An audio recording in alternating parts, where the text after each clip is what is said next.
We are the one, the light in the dark. One heart, one world, one spark. We are the one, together we rise. One dream, one voice, one sky. Hi, everybody. Welcome to another episode of Women Empowered Across the World. This is our podcast, and I have amazing hosts with me. I have Alina. She resides in Poland, and she's all over Africa with her foundation, the Yorgis Foundation. So please check her out. I have Jackie Zaccoli, who is she is the founder for GIN Global Impact Network, and you must check out that platform if you want to be in a global space. And then I'm Carol Witt, and I'm the founder and the director for YEA Global. And we are about to go into 83 countries. I teach mindset, it's the biggest deal, and the 7 pillars for thriving. And we have an amazing guest with us today, all the way from Malawi. And Sibongire, we are so excited to hear your story and hear what you are up to in your life. And Alina, thank you for inviting her. Come join us. Okay, thank you, Carol, and thank you for the opportunity to introduce myself and the work that we do here in Malawi as ZICO Foundation. So once again, my name is Sibongire Mhango. I'm the Executive Director for ZICO Foundation.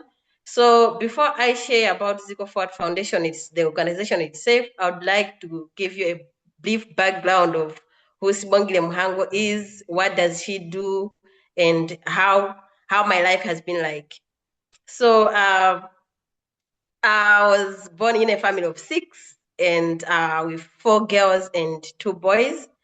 And the only child in my family who has gone further with education. And I, looking at my background, the background of my family, I tried so hard to work so hard so that I can be somewhere. And I believe that the background of my family cannot define who I am in life. And I tried so hard, and like enough, I got selected to one of the public university in Malawi. And I later graduated with a degree in Bachelor's Communication. That was in 2024. And last year, I happened that I applied for master's program in project management. And I was lucky enough that I got admitted or so. And the good news is I just started my master's program today. And I think it's a lucky day anyway. Yeah.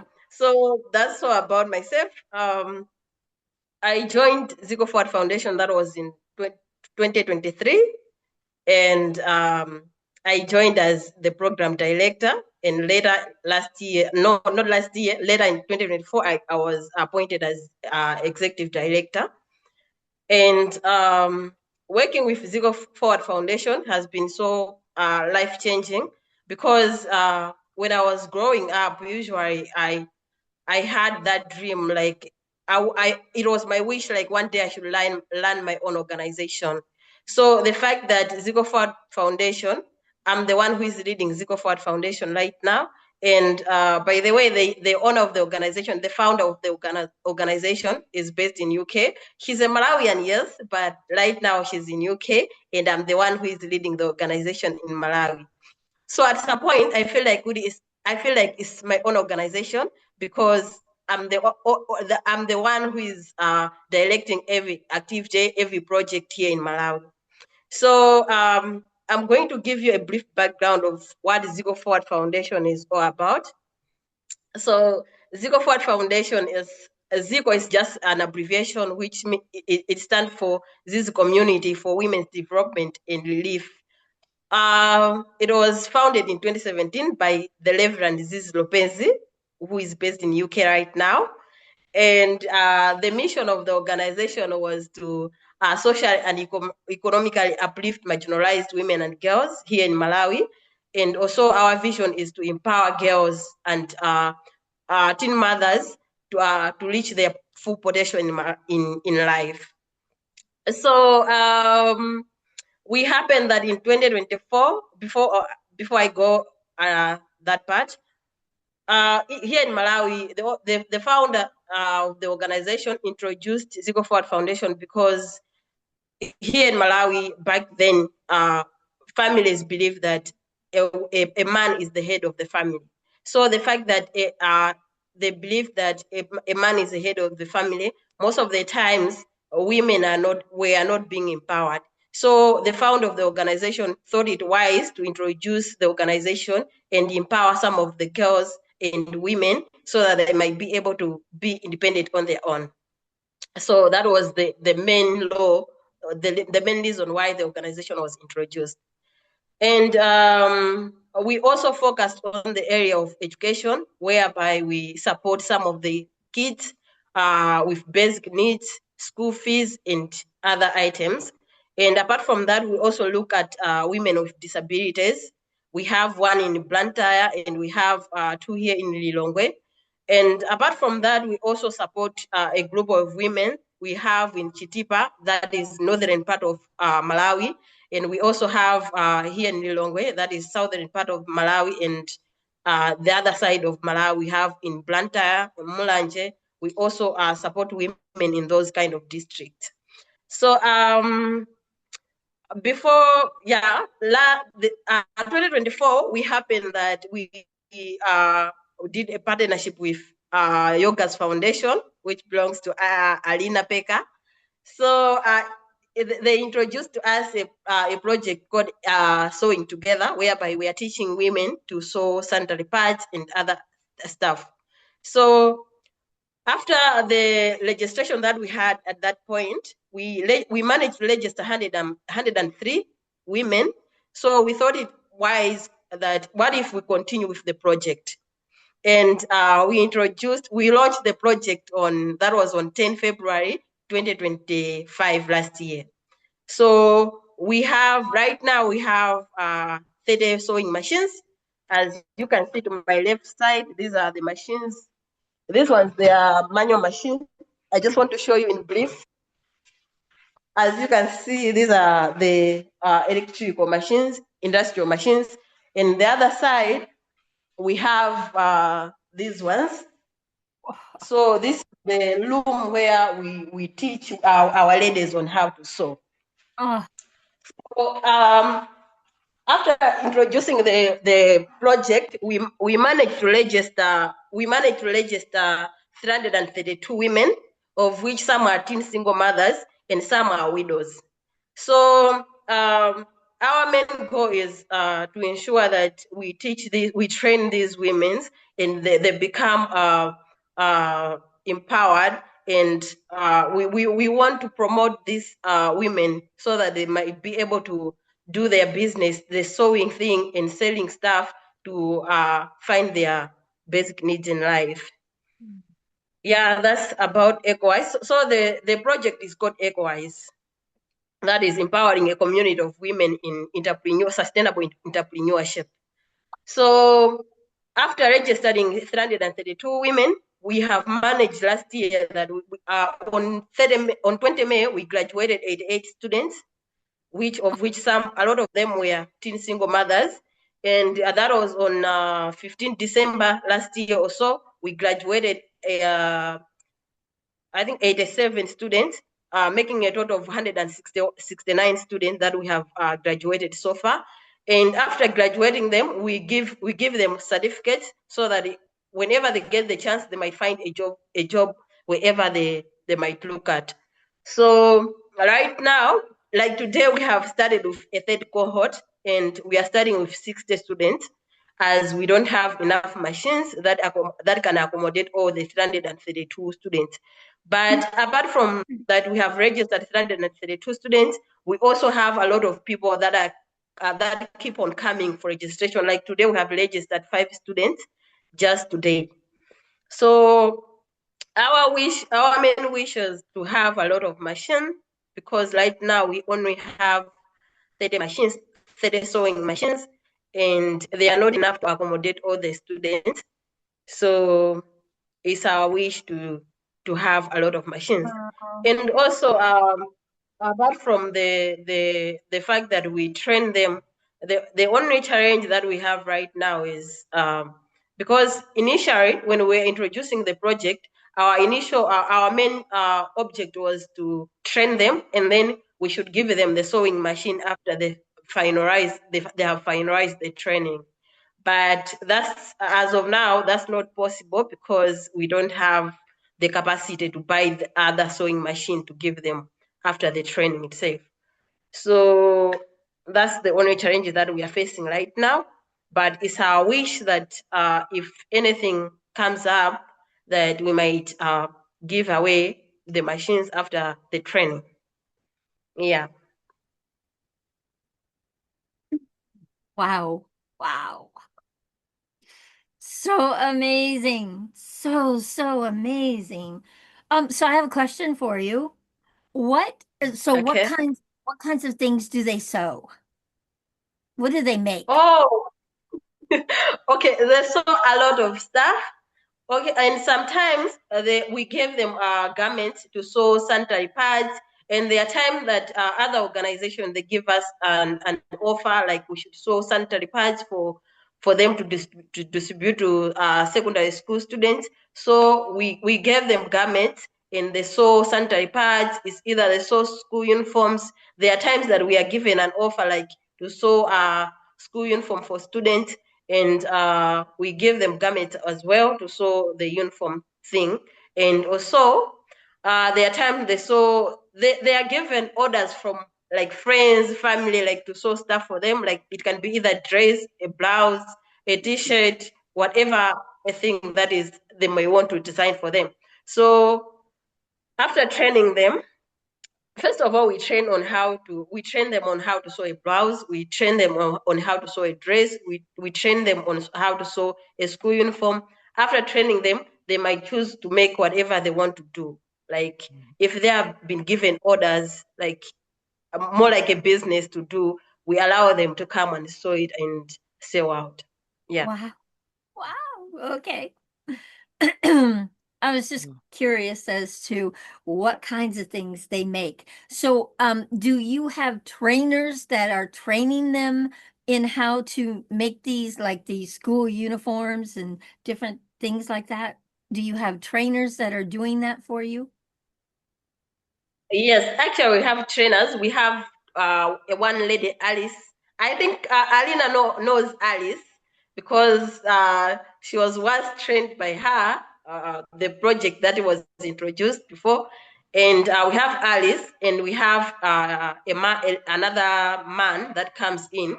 He's a designer. So for the first week, like for this week, they will be training them on how to sew different kind of garments.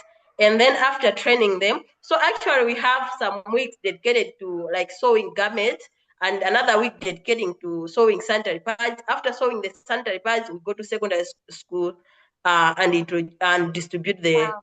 the sanitary pads. Yeah. Wow. So we have. Mhm. So amazing. So amazing. Congrats. Really, congrats. Wow. I Okay, have does anybody have questions? Yeah, go ahead, Alina. yes, I have a question.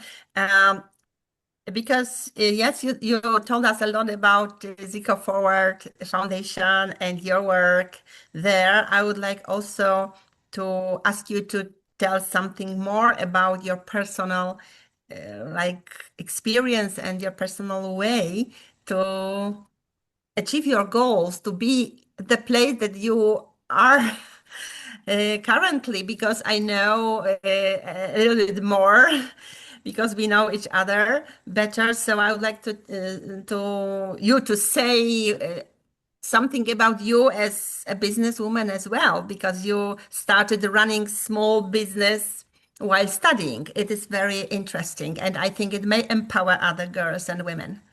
Oh, Okay.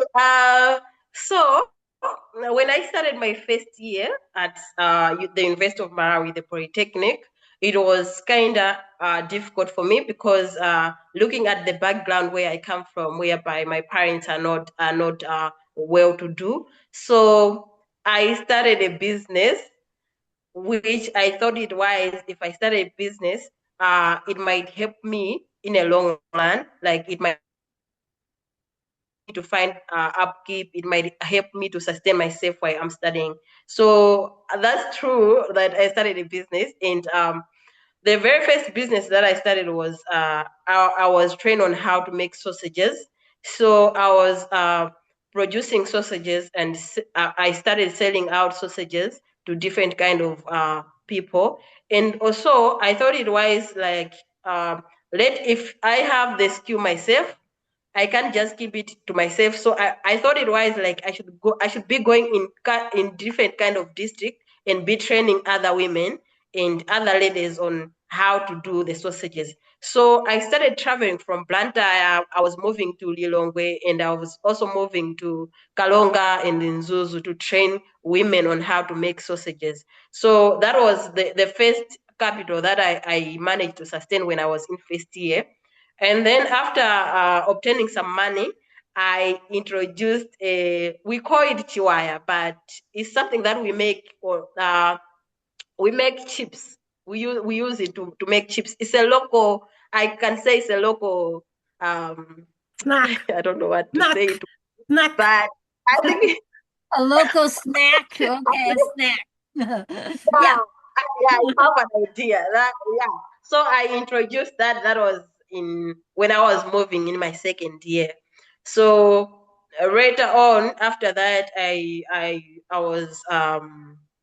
was going to the supermarket and collecting some garments. I can just buy a small garment and then sell it to my fellow students. It can be either dresses. So I was buying dresses from the supermarket and selling out to my fellow students. And I was lucky enough that most of the students were coming to buy for me, and the business was going so well that I even managed to move from the buying dresses to buying the suit for ladies. So the business moved. I can just say it grows from the dresses part and the suit ones. So I managed, like I was selling suits, and most of the students were so supportive at the moment, and I managed to I managed to find a land for myself, and I started growing rice.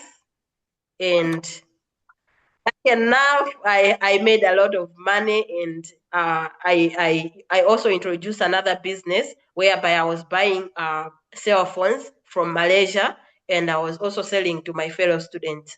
So that's how I managed to sustain myself while I was in college. And apart from that, I was sustaining myself. The business was sustaining myself. I was also able to send the same money that I was finding while I was doing my business to my parents. And I was I'm so grateful that I was studying at the same time I was doing business, and at the same time, the fact that I was a student, I was also able to support my parents.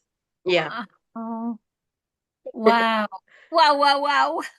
So you And are so also, inspiring. I think I was lucky enough also that just soon after finishing the school, that was in 2023. I finished school. That was in November, and in December I got a job at ZICO Forward Foundation, and I've been at ZICO Forward Foundation since.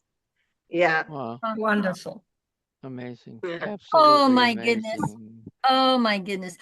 What you have done, I see, is that you've been a yes to opportunities that come your way. Yeah. You see them as opportunity, and you And just the move girl, I forgot forward. one. Yeah. I forgot one. When I was in college, so I started my makeup business, and I'm the makeup artist, and I also do the nails. I'm the nail technician right now. So while I'm working, I also do the makeup business stuff, and I also do the nails right now. Oh my Yeah. goodness. Yeah.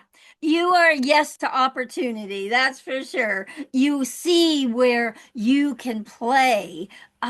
It's so amazing because some people don't even see opportunities for themselves. You have taken them Yeah. and run with them and just created some amazing things.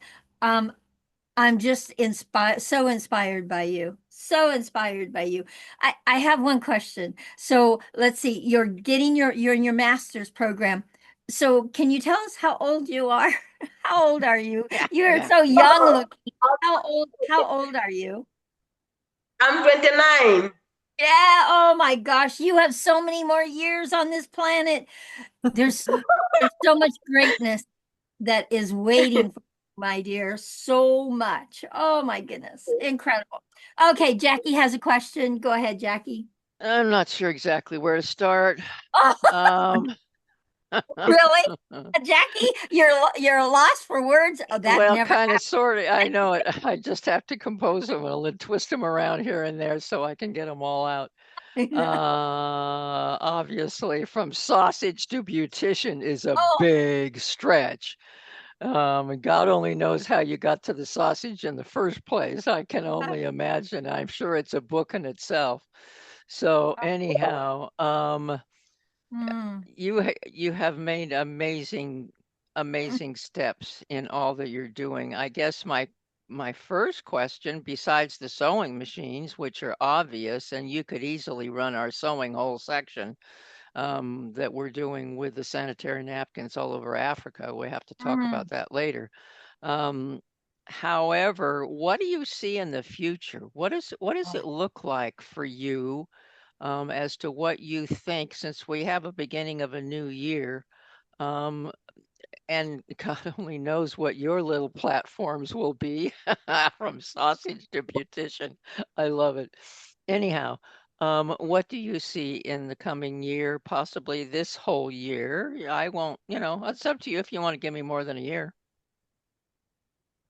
Yeah.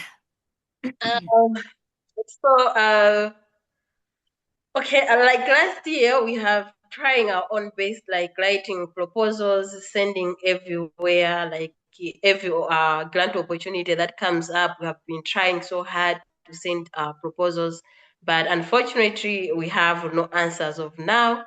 But our wish is to reach out to a lot of districts in Malawi, because I believe that if we have registered 332 students just only in Lilongwe and just in one small community, I believe that there are a lot of people, a lot of teen single mothers, and that we can reach out in Malawi. So what we see for the future is we want to extend this project to other districts in Malawi.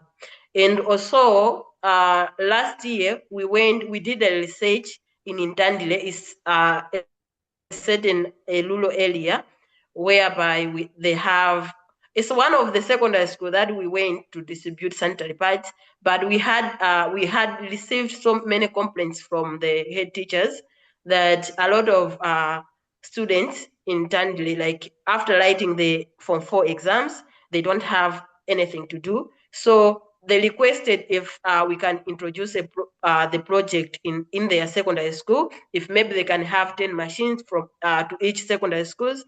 So what we wanted mostly this year is if we can reach out to those secondary schools, if maybe we can provide maybe 10 machines to each secondary school, so that we introduce the project and reach out to a lot of women, because we believe that for the ladies to have early teenage pregnancy is because most of them, if they have not done they have not done well with the Form 4 exams, that is the exam that is leading to jump into tertiary education. So if they have not done well in that kind of exams, most of their parents say that we can't manage to help you repeat the class. So it becomes a challenge whereby most of the students just they can't, since they can't go back to school, they just, all they do is just maybe get married or have early pregnancies. So we believe if we introduce the project in secondary schools, maybe that one can help them to maybe have something, a little bit something to do. So it's our wish if we can introduce the project to various secondary school to cut the barrier of getting early pregnancies. Yeah. Wow. That's a beautiful way of doing it. Yeah, if you can get into the schools, that would be absolutely ideal Mhm. to teach them Yeah. how to do that. They're going to have to find their own machines unless you can find a way to do that. But that makes so much sense, and that's a logical progression.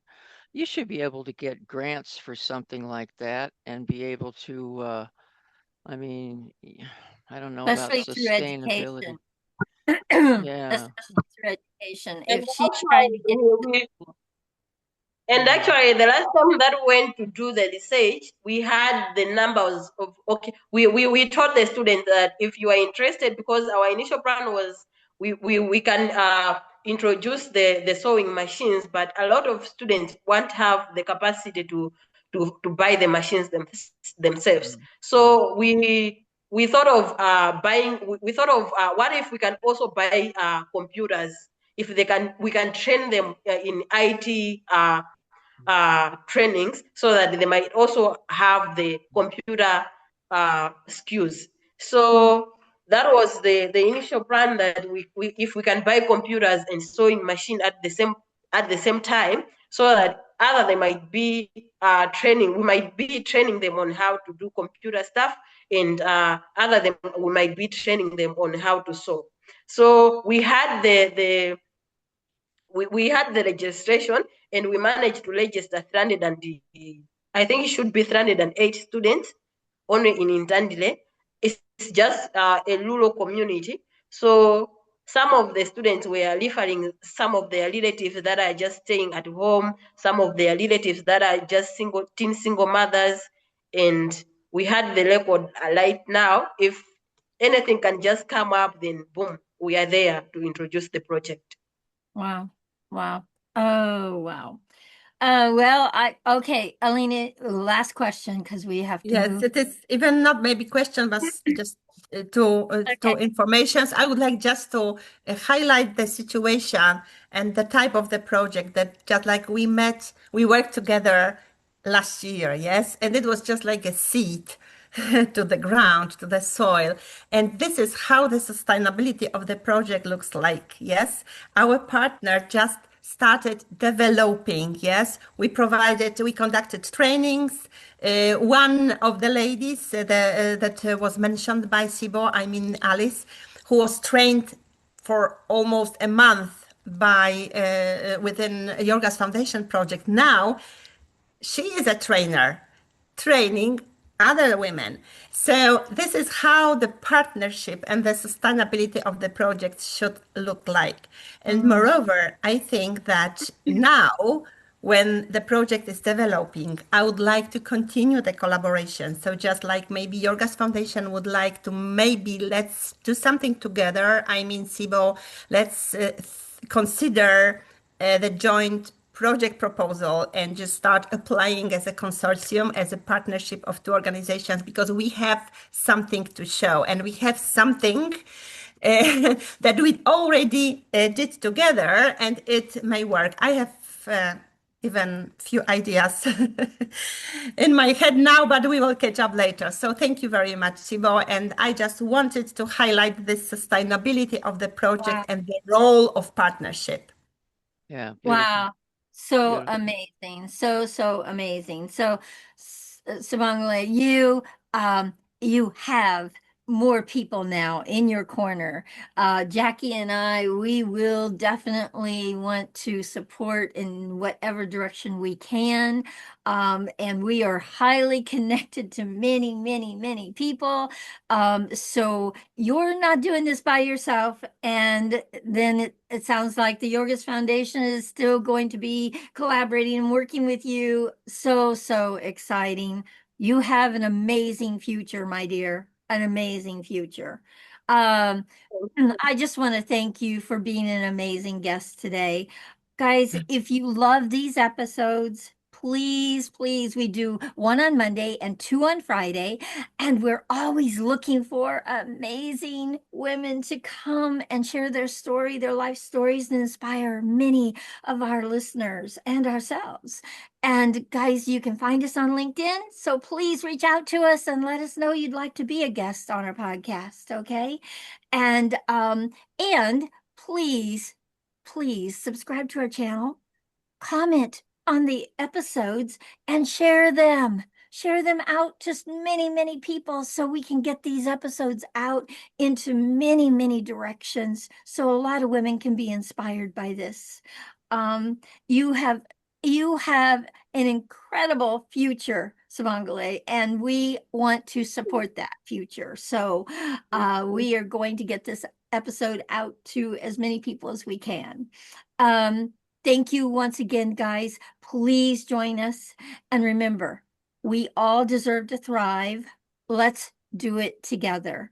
Bye, everyone. Bye. Bye. There's no divide, peace and love on every side.